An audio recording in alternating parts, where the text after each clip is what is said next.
De Jong était, je vais pas dire mauvais, mais en difficulté. De temps en temps, il faisait pas les efforts. On voyait des vidéos où il courait pas. C'était frustrant de voir ça. J'ai l'impression qu'il a reçu un message de la part d'Hansi Flick, c'est vas-y. Cours, donne tout sur le terrain parce que sinon derrière toi il y a des mecs qui veulent prendre ta place, les Casado et compagnie. Donc je suis très content de voir un De Jong plus que concerné, pile au bon moment en fait, pile pour les grosses échéances qui arrivent. D'ailleurs en parlant d'échéances, parce qu'on m'a demandé, c'est quand le tirage au sort de la Coupe du Roi, c'est mercredi. Donc mercredi on fera une vidéo, on reviendra sur le tirage. Est-ce que j'ai une préférence? Pas vraiment, hein. La vérité c'est que ce soit l'Atlético, le Real ou la Real Sociedad, ça me va. S'il y a un double classico, on prend, on y va. S'il faut aller affronter l'Atlético de Madrid 2 fois, on y va. Et s'il faut éliminer la Sociedad, on y va. Le but, c'est d'aller en finale et de remporter la compétition. En tout cas, ça fait un petit moment qu'en Coupe du Roi, il n'y a pas eu 4 équipes comme ça relevées. Parce que là, limite une Super Coupe d'Espagne avec du coup Real, Barça, Atlético et la quatrième équipe qui est quand même forte, la Real Sociedad. Donc c'est costaud. Normalement, chaque année, tu as une surprise. Soit le Barça qui sort avant, soit le Real qui sort avant. Bref. Pensez-vous que Ferran pourrait être titulaire à la place de Lewandowski? C'est compliqué quand même. C'est compliqué parce que même avec le niveau actuel, franchement, il y a débat. Alors imaginez-vous si Lewandowski est un peu mieux. Il n'y a pas de débat. Et en plus de ça, comme il y a une connexion particulière, Flick, Lewandowski, moi je pense que Ferran Torres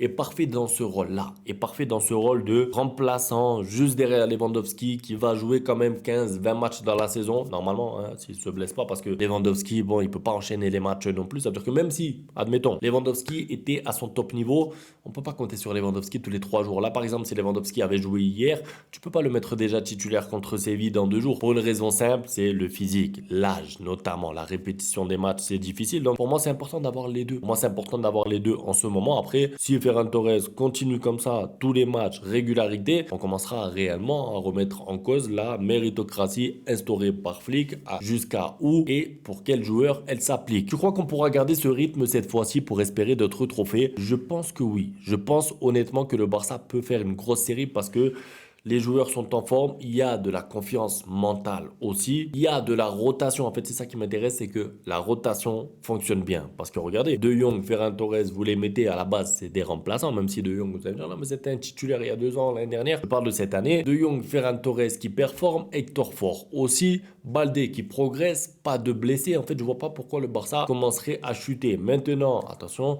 les matchs les plus importants, c'est dans un mois. C'est pas tout de suite, c'est dans un mois. Donc, le but, c'est pas non plus aussi d'enchaîner les victoires maintenant et d'arriver en mars quand tu arrives avec les classicos, avec les demi de coupe, avec les quarts de Ligue des Champions et s'écrouler. Il va falloir être régulier jusqu'à la fin de la saison et ça va être ça le plus difficile. Depuis que Chesney a fait ses débuts, en tout cas, ce qui est vrai, c'est que hier, son niveau m'a fait plaisir parce que là, il a amélioré un peu les sorties. Il a fait quelques parades. Il encaisse pas de but. Bien sûr, ça sera pas le Chesney Prime qu'on a connu peut-être à la Juventus au fil de sa carrière. Il revient bien et tu vois un peu la différence entre le Chesney du début et le Chesney d'hier, par exemple. Parce que là, il est moins lourd, il va plus vite. Après, c'est vrai que niveau mobilité, niveau appel de balle dans la profondeur, Torres et Lewandowski, ça n'a rien à voir. Rafinha, Yamal, ils ont une vraie connexion, une vraie amitié. J'ai l'impression qu'ils s'apprécient sur le terrain, mais aussi et surtout en dehors du terrain, et ça les aide en fait. Je ne vais pas comparer ça à la MSN, Messi, Neymar, Suarez, mais tu as des joueurs qui s'entendent bien sur et en dehors du terrain, forcément il y a quelque chose en plus qui se crée, et c'est l'une de leurs forces.